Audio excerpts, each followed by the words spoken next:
ভজনের প্ল্যান জেনে গিয়ে বিধানকে ধরার প্ল্যান করলো গীতা। সম্পূর্ণ জানতে ভিডিওটিতে একটি লাইক করে প্রথম থেকেই দেখতে থাকুন। গল্পের শুরুতেই দেখা যায় যে গীতার জন্য হুজুরের কাছে রিকোয়েস্ট করতে থাকে ব্রজবালা মুখার্জি, আর বলে, হুজুর, গীতা স্বচ্ছ, গীতা পবিত্র, ও কোনো অন্যায় করতে পারে না হুজুর। ও আমার ছোট নাতির বউ, ও আমার বাড়ির অনেক আদরের, ও কখনো কোনো অন্যায় করেনি, অন্যায়কে সাপোর্টও করে না। ওর যদি শাস্তি হয় তাহলে আইন কানুন সব যে মিথ্যে হয়ে যাবে, কেউ যে এরপর আইনের ওপর ভরসার বিশ্বাস রাখতে পারবে না হুজুর। সেজন্যই বলছি, আমার গীতা কখনো কোনো অন্যায় করতে পারে না, ওকে ছেড়ে দেওয়া হোক, আমি আপনার কাছে প্রার্থনা করছি। এরপরে ব্রজবালা মুখার্জির সমস্ত কথা শেষ হয়ে যায়, আর তারপর তিনি গিয়ে তার আসনে বসে পড়ে, আর কোর্ট আজকের মতন এখানেই শেষ হয়। এরপরে হুজুর চলে যায়, আর অন্যদিকে তখনই অগ্নিজিৎ মুখার্জি মেহেককে প্রশ্ন করে, পুরাণে কি ছিল, ঋষি মনীষীরা কি মানতো, তুমি এসব কোথা থেকে জানলে বলো তো মেহেক? মেহেক বলে, আমাকে ও বলেছে, বলেই আঙুল দিয়ে গীতার দিকে ইশারা করে।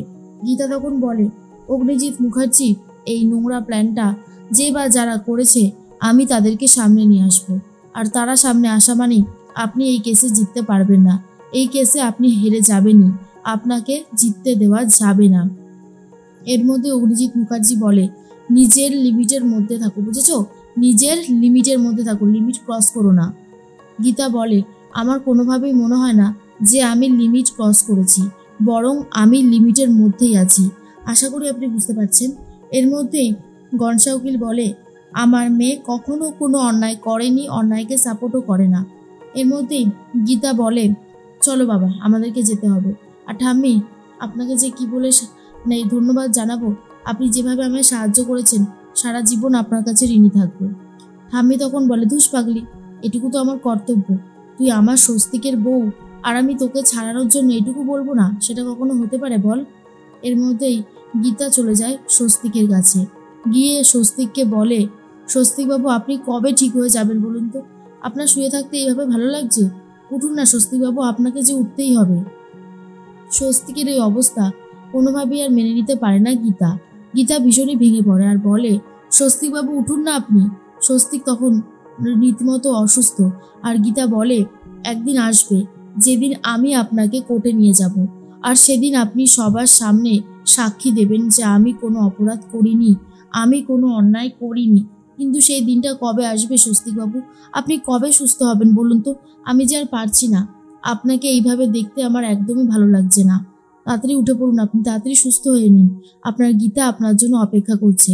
এর মধ্যেই চলে এসেছে কাব্য, আর বলে, বাড়াবাড়ি করো না গীতা, তোমার কাছে স্বস্তিক আর যাবে না, স্বস্তিক শুধুমাত্র আমার, স্বস্তিক আমার সাথেই থাকবে, তোমার সাথে নয়। গীতা বলে, সেটা তো সময় বলবে কে কার সাথে থাকবে আর থাকবে না। সবাই জানে কোর্টের ভিতরে আমার মুখ চলে, আর কোর্টের বাইরে হাত। হাত যদি একবার চালাতে শুরু করি তাহলে তার ফল কিন্তু খুব একটা ভালো হবে না। এর মধ্যেই কাব্য বলে, গীতা, মুখ সামলে কথা বলো, তুমি ভুলে যাচ্ছ কাকে কি বলছো। গীতা তখন বলে, আমি ভুলে যাইনি, আমি জানি আমি কার সাথে কি কথা বলছি। এর মধ্যেই কাব্য তখন বলে, লিমিট ছাড়িয়ে যেও না, লিমিট ছাড়িয়ে গেলে কিন্তু ভুল করবে।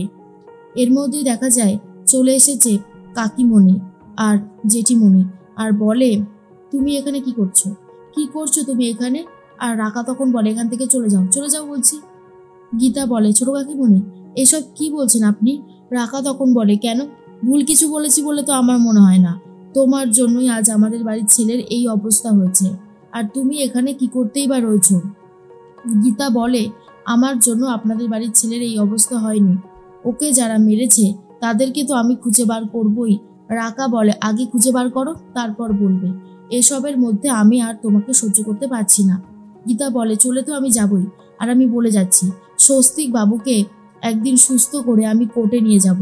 স্বস্তিক বাবু বলবে যে এই সমস্ত কাণ্ড কারখানার পিছনে আমি কোনোভাবেই জড়িত নেই, আর তার দাদা সাত্বিক মুখার্জি সেও জড়িত নেই। সবার সামনে যেদিন সত্যিটা আসবে, আপনারা পারবেন তো আপনাদের কথাগুলোকে ফিরিয়ে নিতে? তখন সবাই চুপ করে রয়েছে। এরপর গীতা হসপিটাল থেকে বেরিয়ে যায়, আর এর মধ্যেই কাব্য বলে, এই মেয়েটার বড্ড ধারদার, একদিন এমন ও শিক্ষা পাবে, সেদিন বুঝবে কত ধানে কত চাল। অন্যদিকে দেখা যায় গীতা কথা বলতে থাকে সবজিওয়ালা নিত্যর সাথে আর বলে, আপনাকে দিয়ে আমি একটা টোপ দেব ওই বিধানকে, দেখি ওই টোপটা খায় নাকি। আপনাকে আমি ছেড়ে দেব, কিন্তু আপনার পেছনে ঢালি ইন্সপেক্টর সারাক্ষণ নজর রাখবে। আর আমি জানি আপনি যদি একবার ছাড়া পান তাহলে বিধান আপনাকে টার্গেট করবে, বিধান আপনাকে মারতে আসবে, আর সেই সুযোগটাই কাজে লাগাবো আমি তখন বিধানকে ধরবো। নিত্য বলে, কি বলছেন দিদিমণি, আমার তো ভয় লাগছে। গীতা বলে, ভয় লাগার তো কিছু নেই, ভয়ের কি আছে? আরে বাবা, আপনাকে দিয়েই তো ওই আসল অপরাধীকে ধরতে হবে যে এই সব কিছুর মূলে রয়েছে। অন্যদিকে ভজন কথা বলতে থাকে বিধানের সাথে আর বলে, ছোট্ট একটা নাটক তোকে করতে হবে, আর এই নাটকটা না করলে আমি কোনোভাবে আমার স্যারকে জেতাতে পারবো না। স্যারের হার আমি মেনে নিতে পারি না। স্যার আমার কাছে অনেক বড় একজন গুরু, আর স্যার হেরে গেলে আমার ভীষণ কষ্ট হয়। তাই বলছি, কাজটা কিন্তু তোকে করতে হবে। বিধান বলে, কি কাজ?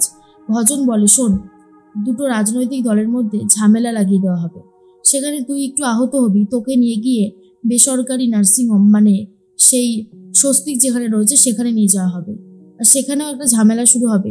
ভুলভাল চিকিৎসা হয়েছে বলে আমি একটা ঝামেলা সৃষ্টি করব।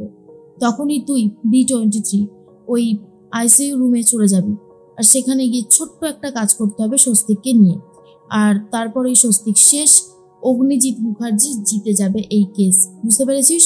তখনই বিধান বলে, কি বলছেন কি আপনি? ভজন বলে, দেখ, আমার এক কথা বারবার বলতে ভালো লাগে না, তোকে পুরোটা বুঝিয়ে দিয়েছি, তোর টাকার অভাব হবে না, তুই যত টাকা চাইবি তত টাকাই দেওয়া হবে, কৃপার আমাকে দেবে সেই টাকাটা, বুঝেছিস? অন্যদিকে খুব কান্নাকাটি করতে থাকে জাগৃতি এসে স্বস্তিককে বলে, স্বস্তিক, আজ তোর এই অবস্থা হচ্ছে শুধুমাত্র ওই গীতার জন্য, তুই ঠিক হয়ে যা স্বস্তিক, তোকে যে ঠিক হতেই হবে। এরপর তখনই জাগৃতি ফোন করেছে সাত্বিককে আর বলে, সাত্বিক কোথায় রয়েছে? কিন্তু সাত্বিক ফোন ধরে না। আর এরপরেই ফোন করেছে স্বপ্নাকে আর বলে, আপনি গীতার মা বলছেন তো? তখনই স্বপ্না দেবী বলে, হ্যাঁ, কেন, কি হয়েছে? জাগৃতি বলে, আমার বড় ছেলে কি আপনার বাড়িতে? স্বপ্না তখন বলে, হ্যাঁ, আমার বাড়িতেই রয়েছে, ও এখন খাচ্ছে। জাগৃতি বলে, খাচ্ছে মানে? আমার বড় ছেলে যা যা খায় আপনাদের বাড়িতে সেগুলো আদৌ কোনোদিন রান্না হয়? আমার ছেলে খায় মাটন, বিরিয়ানি, পোলাও, এসব ভালোবাসে আমার ছেলে। কই, আমার ছেলেকে একবার ফোনটা দিন তো, দেখি ও কি খাচ্ছে। কি হলো, ফোনটা দিন। স্বপ্না তখন বলে, হ্যাঁ দিচ্ছি। বাবা, তোমার মা ফোন করেছে। এরপরেই জাগৃতি বলে, সাত্বিক, তুই কি খাচ্ছিস? তুই গীতার বাড়িতে গিয়ে কি খাচ্ছিস সাত্বিক বলে, রুটি আর তরকারি। আর এটা শোনার পরেই জাগৃতি বলে, রুটি তরকারি? তুই তো কোনোদিন এসব খাসনি সাত্বিক, কেন তুই ওই বাড়িতে গেছিস? সাত্বিক পুরো চুপ করে রয়েছে। আর অন্যদিকে গীতা নিত্যকে বলে দিয়েছে কি কি প্ল্যান করা হচ্ছে। হঠাৎ করে গীতা দেখতে পায় খবরে, ক্লাবের টিভিতে আর কি, সেখানে ঝামেলা হচ্ছে দুই রাজনৈতিক দলের মধ্যে, আর সেখানে বিধানকে দেখতে পেয়ে যায় গীতা আর বলে, দুটো রাজনৈতিক দলের মধ্যে এমন ঝামেলা হচ্ছে, বিধান এখানে কি করছে? আর ওকে তো বলা হচ্ছিল বেসরকারি হসপিটালে নিয়ে যাওয়া হবে, কোথায় নিয়ে যাওয়া হবে? আর তখনই একজন বলে, কেন, তোর বর স্বস্তিকবাবু যেখানে ভর্তি রয়েছে সেখানেই। তারপরে পুরো হিসাবটা বুঝে যায় গীতা আর বলে, আচ্ছা, তাহলে এমন প্ল্যান করা হয়েছে।